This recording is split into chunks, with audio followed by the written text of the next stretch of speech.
어서 오세요. 괴담 들려주는 낚시꾼 괴담로 괴담집사입니다. 단팬님들, 홈불이라고도 하고 귀화라고도 하는, 아니면 도깨비불이라고도 하는 그런 말들 많이 들어보셨을 거예요. 그리고 그런 것들이 나타나는 자리에서 살았다가 큰 피해를 입었다는 이야기도 들어보신 분들도 계실 거고요. 귀화, 귀불, 홈불, 도깨비불, 귀신터, 도깨비터, 그런 것들은 정말 존재하는 걸까요? 그리고 그런 것들은 한간에 떠도는 이야기들처럼 정말 사람들에게 어떤 영향을 미치는 걸까요? 이번 이야기는 성악이 성님께서 보내주신 사연입니다. 성악이 성님 사연 제보 감사합니다. 그럼 성악이 성님의 기묘한 사연, 괴담집사의 시점으로 떨어보겠습니다.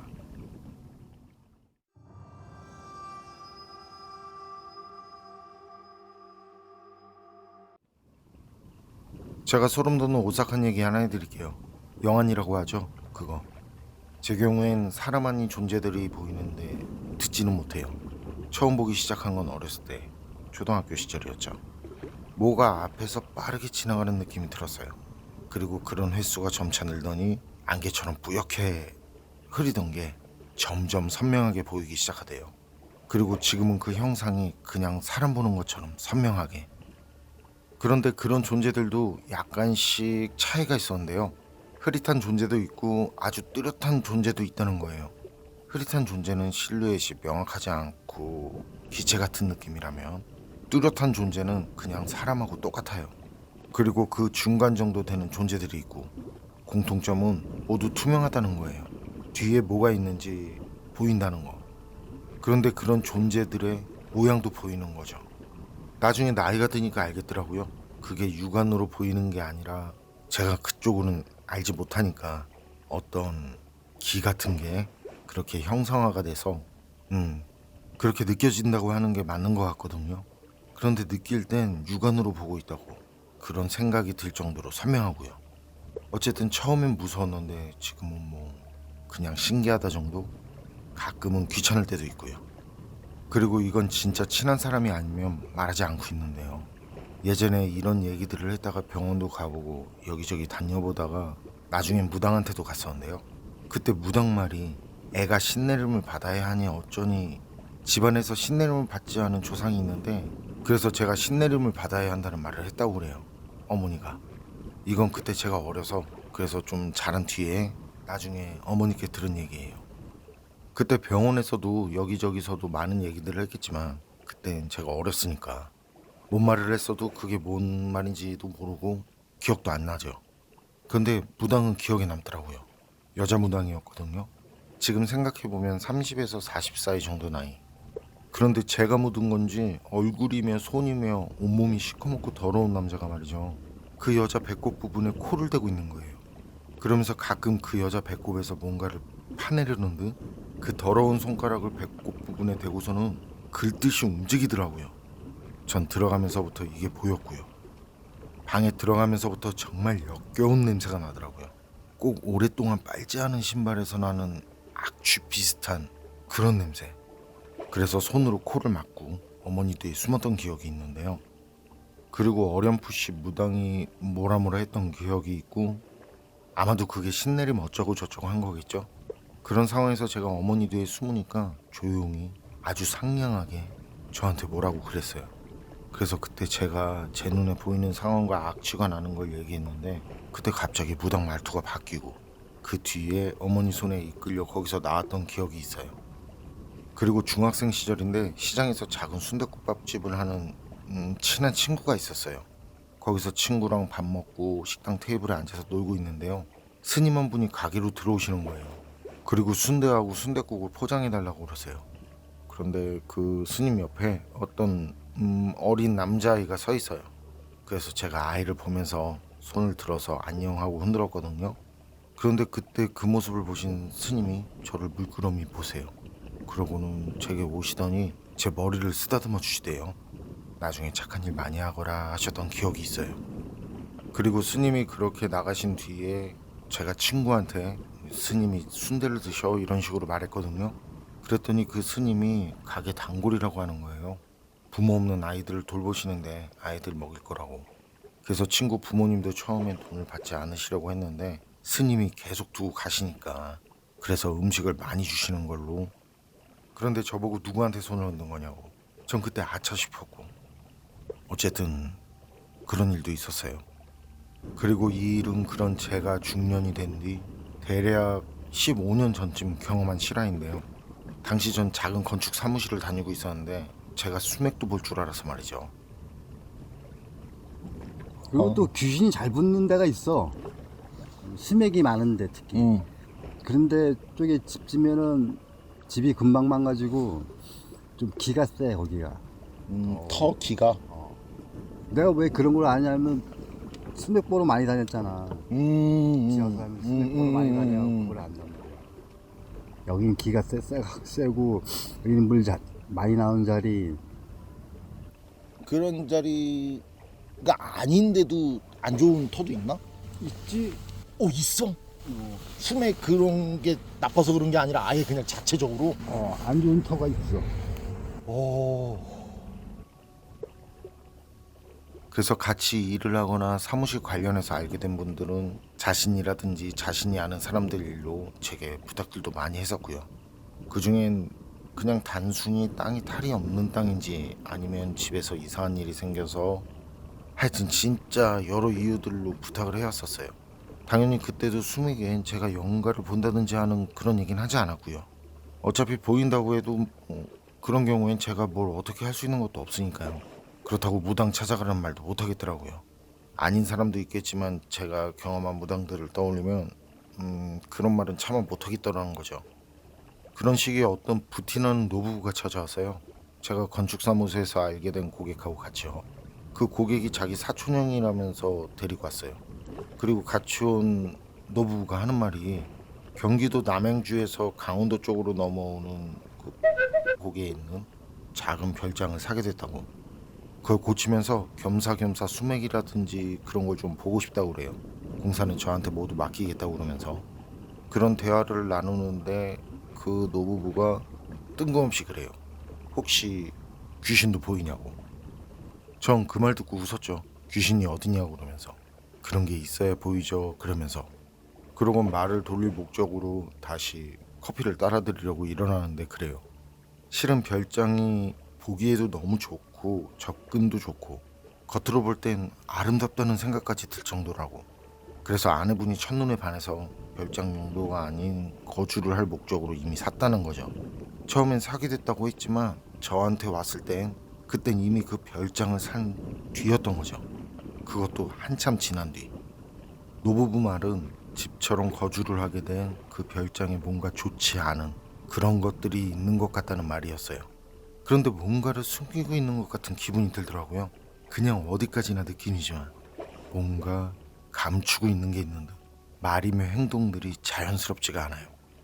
그러던 중에 같이 온 그 고객이 그러니까 사촌형인 그 노부부 남자분한테 말을 해서 저한테 온 거라고 그래요. 전 그 고객 말을 듣고 뜬금없이 하는 표정으로 좀 씁쓸하게 웃으면서 고객을 보니까 그분도 뻘쭘한지 어색한 웃음을 짓더라고요. 그래서 전 제가 무슨 무당도 아니고 그런 걸 어떻게 알겠냐고 했거든요. 그랬더니 노부부는 이미 무당도 부르고 스님도 부르고 뭐 할 수 있는 건 다 했다는 거예요. 전 또 그 말에 그런데 왜 저한테 귀신 얘기를 하시냐고. 그랬더니 사무실에서 알게 된 그 고객, 그분이 말을 하는 거예요. 아주 조심스럽게 제 친구가 얘기해 줬다고. 그랬거든요. 그 고객이 친구와 친분이 있는 사람이고 처음 만남이 친구에게 소개를 받아서 공사를 맡게 된 건데 그 친구가 들어보니 너무 딱하더라는 거죠. 그래서 그 고객한테 제 얘기를 한 거고요. 그날 그 얘기 듣고 저도 기분이 굉장히 나빠지더라고요. 그래서 그만 가시라고, 정말 죄송하다고 최대한 감정 누르고 친절하게 웃으면서 보내드렸고 나중에 연락드리겠다면서요. 그리고 바로 녀석한테 전화해서 그 녀석과 대판 싸우고 진짜 그때는 절교를 할까까지 생각했었는데 어쨌든 그날 사정은 그렇게 됐는데요. 그런데 며칠 지나면서 다른 때랑 기분이 좀 달라요. 인정을 받았다고 할까요? 그런 기분. 그리고 궁금해지더라고요. 어떤 일이 있었기에 그렇게까지 심각했는지. 그래서 연락을 했어요. 가보자고. 그렇게 연락을 하고 고객하고 날짜를 잡고 만나서 노부부가 살고 있다는 그 문제의 별장으로 갔는데요. 진짜 겉으로 보기엔 아름답고 비싸 보이고 고급지고 누가 봐도 살고 싶다고 할 정도로 좋고 멋진 별장이더라고요. 집 안으로 들어가서 차를 마시며 대화를 나눌 때도, 집 밖으로 나와서 수목을 볼 때도, 주변 풍수를 볼 때도 어느 것 하나 문제가 없어 보였죠. 해가 떠 있을 때까진 말이죠. 다시 들어와서 거실에서 대화를 나눌 때 그때 진짜 어렵게 얘기를 꺼내시더라고요. 사정은 이래요. 자식이 둘 있는데 아들 하나, 딸 하나. 그 집으로 이사를 가고 큰아들 사업이 망하고 후에 교통사고까지 나서 몸까지 크게 다쳤다고. 그리고 한 해를 넘기지 못하고 죽었다고. 딸은 시집을 가서 아이가 하나 있었는데 큰아들이 교통사고를 당한 날 딸네 가족들은 물놀이를 갔다가 아이가 물에 빠져 죽었고, 일이 이렇다 보니 주변에서도 말들이 나왔는데 그 시기가 그 별장으로 이사를 한 뒤여서 그 집 때문이라고들 했다는 거죠. 그땐 노부부분들도 살고 싶은 마음도 없었다고 그래요. 그리고 아예 친척들이며 아는 사람들하고도 연락을 다 끊고 죽은 듯이, 아니 죽지 못해 살았다고 하더라고요. 그러다 뭐가 걸리는 게 있었다는데 그래서 여기저기 알아봤다는데요. 그런데 그렇게 연락을 하고 도움을 청해서 그 별장에 왔던 사람들이 별장에서 일을 보고 가는 길에 사고를 당한다든지 이런저런 안 좋은 일이 있었다고 그래요. 그런데 노부부의 기억엔 그 사람들 모두 해가 지고 난 뒤에 가다가 사고가 났다는 거죠. 그러니 그날은 저보고 별장에서 자고 다음날 밝을 때 가라고. 대화를 나누면서 이런 얘기들을 들으니까 말이죠, 저도 겁나더라고요. 물론 그게 우연일 수도 있겠죠. 그런데 제 경우엔 그게 결코 우연처럼 들리지 않는 거예요. 저한테도 일어날 수 있겠다 싶은. 그래서 저도 노부부 그분들 말씀처럼 자고 가겠다고 그러고 2층에 남는 방들 중 하나를 잡고 자기로 했는데요. 저녁을 먹고 1층 거실에서 다 같이 있다가 밤 9시 조금 넘어서 2층에 있는 방으로 올라갔어요. 그리고 창밖을 보는데 별장 현관 앞쪽에 말이죠, 제가 있는 방 바로 아래였거든요. 뭔가 흐릿한 형체들이 보이는 거예요. 낮엔 보이지 않았던. 영가들은 꼭 밤에만 보이는 건 아니에요. 낮에도 보여요. 아주 햇빛이 강한 그런 환경이 아니라면 말이죠. 다만 밤엔 좀 더 많아진다? 낮과 밤 그런 차이가 있죠. 그래서 처음엔 대수롭지 않게 생각했어요. 그런데 그 영가들이 뭔가에 도망치듯이 사방으로 뿔뿔이 흩어지면서 사라지는 거예요. 뭐지? 처음 보는 광경이었어요. 이거 뭐가 있긴 있구나 하는 생각이 드는데 멀찌감치해서 퍼런 불빛이 보여요. 그게 현관 쪽으로 다가오더라고요. 그리고 그건 제가 2층에 있는 걸 알고 있기라도 했다는 듯이 그 퍼런 불빛이죠, 그게 공중에 뜬 상태로 말이죠, 제가 서 있는 창문으로 올라오더라고요. 그리고 전 그것과 눈이 마주쳤고 창문을 사이에 두고 바로 제 앞에 있던 그건 머리만 있는 상태였고요. 얼굴 반쪽이 뭐에 갈리기라도 한 것처럼, 그리고 불에 그을리기라도 한 것처럼 겉가죽이 까져 있었고 화상을 입은 듯 울긋불긋했어요. 그리고 그 상처가 있는 얼굴 반쪽엔 구멍이 여기저기 한두 개가 아니라 좋게 수십 개는 돼 보이더라고요. 그 구멍에서 이상한 액체 같은 게 흐르는데 거긴 무슨 구더기 같은 그런 작고 하얀 것들이 꿈틀거리고 있었어요. 진짜 그런 건 말이죠, 그땐 물론이고 지금까지도 본 적이 없는 그런 흉측한 모습이었는데요. 그럼 그게 입을 벌려 뭐라 말을 하는데 전 들을 수가 없으니 뭔 말인지는 알 수 없었고, 그런데 그렇게 입을 벌려서 얘기할 때마다 재래식 화장실 있잖아요. 한여름 재래식 화장실. 그렇게 역한 냄새에 성냥 황냄새 같은 냄새까지 나더라고요. 저랑 그 얼굴 사이는 창문으로 막혀있는데 말이죠. 그 모습에 놀라고 그런 냄새에 숨이 막혀오는 것 같고, 그리고 전 거기서 정신을 잃었어요. 마치 수면 내시경 할 때 잠드는 거 그런 식으로 한순간에 정신이 들고 보니 병원이더라고요. 사람들 말이 제 비명소리를 듣고 올라왔더니 쓰러져 있었다는데요. 전 제가 비명을 지른 기억도 없었어요. 사람들이 가족들에게는 아직 연락도 못했다고 그러면서 괜찮냐고 하는데 그 무슨 일이 있었는지 궁금한데 물어보지는 못하겠는 그런 눈빛 있죠. 그런 느낌을 받았어요. 그래서 이 정도면 얘기를 해줘야겠다 싶어서 제가 본 걸 얘기하려는데요. 그 얼굴을 다시 떠올리니까 머리가 부서질 듯 아파오는 거예요. 전 그 상태에서 머리를 부여잡고 잠시 쉬었다가 얘기를 해줬어요. 제가 본 모든 것들을. 현관 앞에 그런 존재들이 모여 있었는데 굉장히 흐릿하더라. 그런데 잠시 뒤 그것들이 도망치듯이 흩어지더니 그 파란 불빛이 나타났다. 그건 사람 얼굴이었는데 얼굴 반 화상을 입은 상태였고 그 상처가 있는 부분엔 수많은 구멍이 있더라. 그리고 그 구멍에선 이상한 액체가 흘러내리는데 거기엔 구더기 같은 작은 벌레들이 기어다니고 있었다라고. 그런데 그 말을 듣더니 말이죠, 노부부가 놀란 표정을 짓는 거예요. 그리고 노부부 중 남자분이 제 말을 듣고 얘기를 해줬어요. 별장을 산 뒤에 얼마 지나지 않아서 보니까 별장 주변에 오래된 무덤이 한 개 있었대요. 다행히 묘지주하고 연락이 닿아서 사후 분쟁 없도록 조치 다 하고 큰 어려움 없이 원만하게 처리를 했다고 그래요. 그런데 그 과정에서 이장을 할 때 노부부 중 남자분도 자리를 했다는데요. 그때 난리가 났었다는 거예요. 무덤을 열었을 때 상태가 말이 아니었다고. 무덤을 열어보니까 그 오래된 무덤에 물이 차 있더라는 거죠. 남자분은 그 뒤로 냄새도 역하고 해서 보지도 못하고 자리를 피했거든요. 그런데 머리가 어쩌고 저쩌고 하는 말이 들리더라는 거죠. 그 뒤로는 그 남자분은 당연히 시신을 어떻게 했는지까진 모르고요. 그리고 그 얘기를 아내에게도 했고. 그런데 제가 머리를 봤다고 하니까 그 기억이 떠올랐다는 거예요. 그리고 노부부 그 두 분은 한참 울더라고요. 저도 그 말을 듣고 적잖게 놀랐는데 제가 해드릴 수 있는 것도 없고 할 수 있는 말도 거기까지였어요. 어쨌든 저는 그 뒤로 집에 왔고 간단히 통화로 다시 그분들하고 인사를 나눴고요. 한 달 정도 지나서 고객이 나중에 사무실로 찾아가거든요. 의뢰할 일이 있는데 그것보다 고맙기도 하고 미안하기도 하다면서, 그래서 제가 괜찮다고 신경 쓰지 마시라고. 그리고 그분들은 어떻게 좀 이제 좀 괜찮아지셨냐고, 어떻게 지내시냐고 물어봤는데요. 그분들 그 일이 있고 한 달 조금 안 돼서 돌아가셨다는 말을 전하더라고요.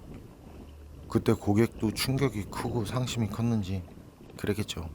그래서 그분들이 어떻게 돌아가셨는지까지는 끝내 말을 잇지 못하셨어요. 몇 번이고 그 별장을 헐어버리고 싶다는 말만 할 뿐이었어요. 성화기성님 사연은 여기까지인데요. 이번 사연은 소름 끼치면서도 정말 안타까운 사연인 것 같아요. 그런데 성화기성님이 봤다는 그 파란 불, 이런 걸 귀하라고도 하고 도깨비 불이라고도 하잖아요. 근데 좀 특이한 건 그 불꽃 안에 흉측한 얼굴이 있었다는 건데, 어쨌든 피해를 보신 분들은 무덤 때문이라고 생각한 것 같은데, 그것보다 그 자리 자체가 귀신터라든지 도깨비터라든지 그런 건 아니었을까요? 그래서 무덤도 그렇게 된 거고. 그런데 또 수맥을 본다는 성황기성님이 봤을 땐 집터에는 문제가 없었다는 걸 보면 집터 때문은 아닌 것 같기도 하고 어렵네요. 여러분 생각은 어떠세요? 판단은 여러분께 맡기겠습니다. 어서 오세요. 괴담 들려주는 낚시꾼 괴담록 괴담집사입니다. 담패님들, 주술 있잖아요. 그런 주술에 사용한 물건이나 사용했을 것 같은 물건 직접 보신 적 있으세요? 그냥 봐도 이건 뭐 절대 정상적이지 않고 그냥 소름 돋고 오싹해지는 그런 물건. 그런데 그런 물건이 집안에 가득 풍요롭게 넘쳐난다면 그럼 어떨 것 같으세요? 이번 이야기는 비타님께서 보내주신 사연입니다. 비타님, 사연 제보 감사합니다. 그럼 비타님의 기묘한 이야기 괴담집사의 시점으로 떨어보겠습니다.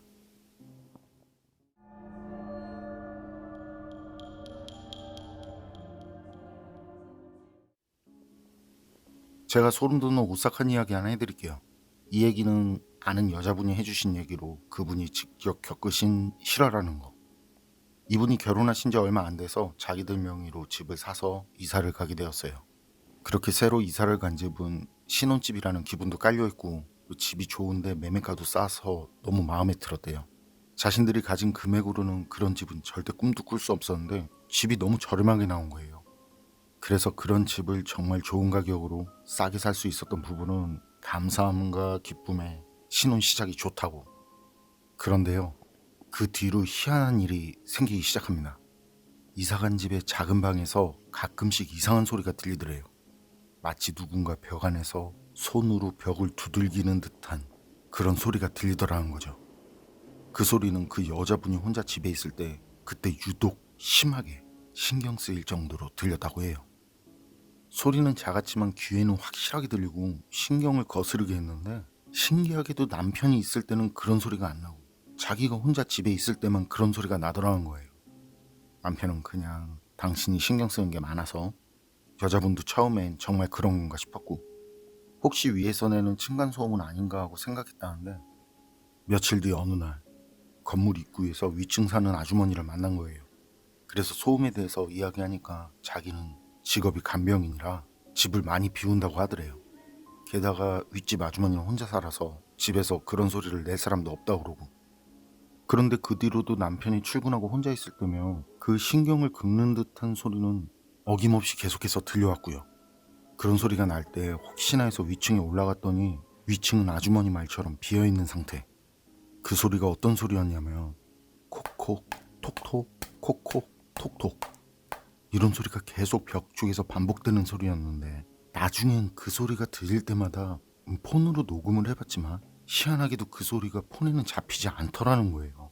녹음을 해도 자기 숨소리만 들리고, 그 신경을 긁는 반복적으로 나는 요상한 소리는 녹음이 안 되더래요. 어디까지나 이건 그 여자분 말이니까 자신은 귀에 이상도 없고 청력도 좋았다고 하더라고요. 이상한 소리가 계속 들리니까 병원에 갔던 거죠. 그러니 그게 절대 환청이나 자신이 잘못 들은 게 아닌 건 확실했다는 거죠. 병원에 다녀온 이후로도 계속해서 그 소리는 멈추지 않았고요. 몇 달 내내 신경을 날카롭게 했대요. 그리고 이상한 점은 소리가 나는 그 방 한쪽 벽, 너무 짜증이 나서 그 벽면을 주먹으로 두들겼다는데, 그때 뭔가 살짝 벽 안쪽이 마치 속이 빈 듯한 소리가 나더라는 거죠. 벽 쪽이 꽉 차 있다면 둔탁한 소리가 날 텐데 한쪽 벽면만 희한하게 벽 안쪽이 빈 듯한 소리가 나더라는 거예요. 그래서 결국에는 벽을 뜯어보자는 결론이 섰고, 결국 인테리어 하는 사람을 불렀고, 벽면을 뜯어보기 전에 남편은 출장 중이라 집에 혼자 있으니까 겁이 났겠죠? 벽을 뜯었을 때 혹시나 하는 그런 여러 생각들이 들어서 친정엄마를 불렀고, 그리고 그때 인테리어 하는 사장은 벽을 뜯으려고 같이 일하는 어린 친구를 보조로 데려왔고, 여자분은 작업을 진행해 달라고 하고 잠시 화장실을 갔는데요. 화장실에 들어간 그 잠시 후에 사람들이 작업을 하는지 벽을 뜯는 듯한 소리가 들려왔대요. 그래서 이제 작업을 시작하는구나 하고 있는데, 그때 갑자기 놀란 듯 큰 소리로 비명을 지르는 소리, 도대체 이게 뭐냐는 소리에 욕하는 소리까지, 진짜 무언가에 엄청 놀란 듯한 소리. 그때 친정엄마가 소리를 지르는 것도 같이 들렸다고 해요. 그래서 급하게 화장실을 나와서 그 방으로 갔는데, 그 방에 들어가기도 전에 그분은 기겁하면서 방문 앞에서 주저앉을 수밖에 없었다고 하더라고요. 뜯어낸 벽에는 피처럼 붉은색 머리카락을 하고 어떻게 하나같이 똑같은 옷을 입은 그 옛날 양배추 인형처럼 생긴 인형들이 한쪽 벽면을 꽉 채우고 있었는데, 대충 눈에 보이는 그 수만도 수십 개가 넘더래요. 진짜 그것만으로도 놀랄 로짜잖아요. 그런데 그것보다 여자분이 더 놀란 이유가 있었는데 말이죠. 그건 그 인형들 몸에 죄다 노란색 부적들이 붙어있더라는 거예요. 붉은색의 머리카락을 한 인형들이 한데 뒤엉켜 있는 모습은 정말 온몸에 소름이 올라올 정도로 기괴하면서 흉측했고요. 그때 그 모습을 본 사람들은 그게 마치 시체들을 때로 매몰한 것 같다고, 그런 말들을 하면서 다들 벌어진 입을 다물지 못했다고 해요. 그렇게 그 기괴한 모습에 다들 할 말을 잃었는데, 잠시 뒤에 정신이 돌아온 듯한 인테리어 업체 사장이 이거 함부로 만지면 안 될 것 같다고, 그리고 자기들만으로는 더 이상 작업을 못하겠다고 하더래요. 겁이 난 거죠. 그런 광경을 봤으니. 그 광경이 얼마나 소름 돋고 기괴했냐면, 그때 그 인테리어 업체 사장이 그러는 게 이해가 가더래요. 여자분은 놀란 마음이 가라앉고 진정이 되자 화가 났고, 바로 전에 살던 집주인한테 전화해서 이게 뭐냐고, 벽 안을 꽉 채운 부적 붙은 인형들에 대해서 물어봤다는데요. 전 집주인은 모른다고, 계속 자기는 모른다는 말만 계속 하더래요. 여자분이 거기서 당장 할 수 있는 게 없더라는 거죠. 그래서 인테리어 업체 사장한테 작업 좀 마무리 지어주면 안 되겠냐고, 어쩌면 좋겠냐고, 다른 분들도 불러서 작업 진행하면 가능하시겠냐고. 그러니까 인테리어 업체 사장이 인형들을 훑어보듯이 보면서 한참을 고민하더니 어렵게 승낙을 했다고 하더라고요. 그리고 인테리어 업체 사장이 하는 말이 말이죠. 자기도 인테리어 바닥에서 일한 게 수십 년이 지났지만 이런 건 처음 본다고. 작업을 마칠 때까지 걱정하는 모습도 보이고, 보조로 같이 따라온 어린 친구는 더 충격을 받은 듯 그 사장이 몸을 흔들어서 일으키기 전까지 넋이 나간 사람처럼 자리에 주저앉아서 딱꼭질을 했었고, 먼저 인형들을 다 꺼내서 폐기하고 그 벽은 공사를 다시 진행하면서 아예 벽을 새로 만든다는 개념으로 단열재 시공도 다시 해서 마무리했다는데요. 신기하게도 그렇게 공사를 마친 뒤부터는 그 이상한 소리가 들리지 않았다고 해요. 그리고 몇 년 후 다른 집으로 이사했을 때 TV 채널을 돌리다 우연히 어떤 영화를 보게 됐는데요. 그 영화 내용이 인형에 악령이 씌어서 사람을 죽이는 내용의 영화였대요. 여자분은 그 영화를 보면서 그때 문득 이런 생각이 들더래요. 인형에 악령이 들어있었고 누군가 봉인한 건 아니었을까 하는 생각. 그리고 자기한테 들렸던 그 소리는 벽 안에서 인형이 나가고 싶다고 표현을 했던 건 아니었을까 하는 생각이 말이죠. 비타님 사연은 여기까지인데요. 벽 안쪽을 가득 채운 같은 머리색을 한 같은 인형들이라, 그것도 모두 부적을 몸에 붙이고 있고 말이죠. 이거 어디서 그렇게 똑같은 인형들을 구하기도 힘들었겠는데요. 그랬을 것 같죠? 어떤 간절한 바람이라든지 목적이 없었다면. 그런데 같은 인형들을 모아서 부적을 붙이고 어디에 고이 묻어두면 소원을 들어준다, 그런 얘긴 들어보지 못했고, 인형의 악기를 가둔 뒤 봉인한다, 이건 흔하죠. 그럼 그 인형들은 혹시 여러분 생각은 어떠세요? 판단은 여러분께 맡기겠습니다. 어서 오세요. 괴담 들려주는 낚시꾼 괴담록 괴담집사입니다. 단팬님들, 집터가 좋지 않다는 말 많이 들어보셨을 텐데요. 도깨비터에 집을 지었다느니 흉지에 집을 지었다느니 그런 말들. 그런데 도깨비터나 흉지라고 말하는 기준은 뭘까요? 정말 안 좋은 일들이 생기는 그런 자리가 있는 걸까요? 집을 새로 짓거나 이사를 했는데 마침 그때 그냥 우연히 그런 일들이 겹쳐서 생긴 건 아닐까요? 이번 이야기는 에어맥스 원님께서 보내주신 사연입니다. 에어맥스 원님 사연 제보 감사합니다. 그럼 에어맥스 원님의 기묘한 경험담, 괴담집사의 시점으로 떨어보겠습니다.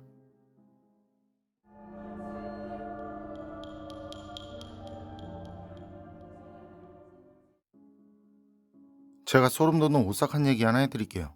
30년 전쯤 제가 초등학교 때 경기도 로 이사를 갔어요. 거기가 분위기는 시골 같은데 그래도 있을 건 다 있는 그런 동네 있죠. 얼마 전에도 일이 있어서 다녀왔었는데 건물들이 좀 들어선 거 외엔 길도 비슷하고 크게 달라진 것도 없더라고요. 그때 저희 가족은 새로 지은 집, 누가 살던 집이 아니라 부모님께서 땅을 사서 처음으로 지어 올린 집. 그땐 어린 나이라 그게 무슨 의미인지도 모르면서 부모님께서 그렇게 좋아하시니까 덩달아 좋아했었는데요. 하지만 그 행복이 오래 가진 못했다는 거. 동네에 사이즈가 좀 되는 마트가 있었거든요. 어느 날 어머니랑 그 마트에 가는 길이었는데요. 전봇대가 하나 있고 동네에선 그 전봇대 주변에 쓰레기를 버렸는데 거기에 옷장이 하나 있었어요. 이게 아주 오래된 일이지만 제가 그때 일을 기억하는 이유는 말이죠. 그 옷장 문이 반쯤 살짝 열려 있었거든요. 그리고 그 문틈으로 어떤 여자애가 보이는 거예요. 그런데 어머니는 이렇게 좋고 멀쩡한 걸 왜 그냥 버렸나 하시면서 옷장 여기저기 살펴보시더라고요. 저는 어머니가 그러고 있을 때 옷장 앞으로 가서 그 여자한테 말을 걸었죠. 너 왜 거기 있어? 숨바꼭질해? 이렇게. 그랬더니 어머니가 누구한테 하는 말이냐고. 그래서 옷장 안에 여자가 있어 라고 말하니까 그제야 옷장 문을 활짝 열어보시더라고요. 그러고는 하시는 말씀이 아무도 없는데? 진짜 방금 전까지 보였던 여자애는 보이지 않고. 그런데 어머님 그때 제가 잘못 봤다라든지 별다른 말씀 없이 그냥 가자고 하세요. 제 손을 잡고 빠른 걸음으로 절 끌고 가시는데 그때 어머니가 손을 꽉 잡아서 아팠다는 기억도 있거든요. 그래서 어머니한테 아프다고 그런 식으로 말한 기억도 있고요. 그런데도 어머니는 제 말이 들리지 않는 듯 오히려 좀 전보다 더 빠른 걸음으로 절 끌고 가셨어요. 그리고 마트에서 장 보시고 집에 갈 땐 왔던 길이 아니라 다른 길로. 심지어 그쪽 길은 삥 돌아서 가야 하는데. 그리고 그 뒤부터였던 것 같아요. 정확한 건 새로 지은 집, 그 집에서 산 뒤부터라는 건데요. 그 전까지는 싸우는 모습을 한 번도 본 적 없는 부모님이셨는데 거의 매일 부부싸움을 하셨고요. 그러다 아버진 밖으로 나가시고 어머니는 집에서 우시고, 만취 상태로 들어오시던 아버지 시간이 지나면서 집에 들어오지 않는 날도 많아지셨는데요. 그런 시기 제가 교통사고를 당하는 일이 생겼어요. 이건 저도 정확히 기억을 하는데, 학교 마치고 집에 오는 길에 말이죠. 차도와 인도 구분도 없는 그런 비포장 도로였는데, 물론 횡단보도나 중앙선도 없는 길이죠. 그런 길 한복판에 어떤 여자애가 뒤돌아서 서 있었고 차가 그 여자 쪽으로 달려가고 있고, 제가 그때 왜 그랬었는지 모르겠는데 저도 모르게 몸이 먼저 반응을 했어요. 그래서 전 여자애를 밀쳐내려고 달렸고, 그 다음은 차랑 제가 부딪히면서 차 보닛에 닿는 기억. 다행히 비포장 도로고 차가 빨리 달리지 않아서 아주 살짝 부딪혔는데요. 정말 아주 살짝. 그때 아저씨가 차에서 내려서 괜찮냐고 병원에 데리고 가려고 하는데 진짜 괜찮다고. 어린 나이지만 사람들이 모여들어서 쳐다보니까 창피하다는 생각이 들더라고요. 그래서 정말 괜찮다고 그러고, 그리고 아저씨는 그 뒤로도 제 몸 여기저기를 만지면서 몇 번을 괜찮냐고 물어보고, 근데 아저씨가 왜 뛰어들었냐고 그래요. 그래서 여자애가 있었다고 하니까 무슨 여자애가 있었냐고 하더라는 거죠. 아저씨 말처럼 좀 전까지 보였던 여자애는 보이지 않았고요. 아저씨는 안 되겠다고 병원에 가자고 계속 그러는데 제가 괜찮다고 계속 그러니까 그럼 집이 어디냐고 그러더라고요. 그래서 아저씨가 집까지 태워주고 어머니 만나서 얘기하고 병원 같이 가고 아버지가 병원으로 오시고, 그 외에 무슨 일이 있었어도 그때 저로서는 자세한 건 알 수 없고요. 그리고 부모님이랑 같이 집으로 온 기억. 집에 오는 길에 아버지가 어머니께 그러세요. 이사를 가야겠다고. 그 말에 어머니도 저를 한번 보시고, 그리고 그 뒤에 조금 지나서 이사를 했네요. 이제부턴 제가 큰 뒤에 어머니께 들은 이야기예요. 집을 새로 짓고 이사를 한 뒤부터 제가 이상한 행동을 보였다고 그래요. 혼자 있으면서도 마치 다른 누구랑 같이 있는 것처럼 진짜로 대화하듯 혼잣말을 하고, 부모님이 밤에 소리가 나서 나와보면 분명 제가 좀 전에 잠이 들었는데 언제 나왔는지 이것저것 개걸스럽게 먹고 있더래요. 그런데 그게 모두 단 음식들이었다고 그래요. 설탕이라든지 사탕, 과자, 심지어 물엿까지 퍼먹고, 하여튼 단 것들. 영화에서 보면 걸신 든 그런 사람처럼 그걸 정신없이 퍼먹더라는 거예요. 물론 전 기억하지 못하는 일이고요. 그리고 이모 할머니가 계셨거든요. 부속인이셨다는데 제가 어릴 때 일찍 돌아가신 이모 할머니. 그래서 저도 계셨다는 정도만 알고 있고 얼굴도 아주 어렴풋이 기억나는 정도. 그런데 제가 계속 그런 증상을 보이고 병원에 가도 차도가 없으니까 어머니께서 그 이모 할머니한테 제 얘기를 하셨다네요. 그리고 나중에 그분이 오셔서 집을 보시더니만 아무 곳에 집을 지으면 안 되는 거라고. 그 자리가 굉장히 좋지 않은 터라고. 그 자리에 집을 지어서 제가 그런 거라고. 저희 가족 모두가 점점 더 나빠질 거라고. 그런데 이모 할머니도 따로 해줄 수 있는 게 없다고. 빨리 다른 곳으로 이사 가라는 말만 하셨다고 그래요. 사람 잡는 터라고 했다는 거죠. 그런데 이모 할머니가 다녀가신 뒤부턴 어머니도 뭔가가 보이셨다고 그래요. 저도 상태가 그렇고 어머니도 그렇고. 그래서 아버지한테 이사 가자고 하신 거죠. 그런데 아버지는 그런 게 어딨냐고. 그래서 아버지랑 어머니가 자주 싸우신 거고. 어머님 말씀이 그때 아버지를 이해하신다고 그러세요. 어머니께서 안 좋은 말씀까지 하셔서 아버지가 정말 심각할 정도로 힘들어 하셨다고 하시더라고요. 그러다 제가 사고가 나고, 그래서 이사를 하게 된 거고요. 그리고 신기한 게 말이죠. 이사를 한 뒤로는 저도 이상한 말을 하거나 이상한 행동을 하지 않게 됐고, 어머니께서도 더 이상 전처럼 이상한 것들을 느끼거나 하지 않으셨다고 그래요. 정말 신기하다면서 말씀을 해주셨네요. 그리고 그 뒤에 이모 할머니께서 갑자기 돌아가셨다는데요. 심장 관련해서 지병이 있으셨던 터라 지병 때문에 돌아가셨다고 하셨어요.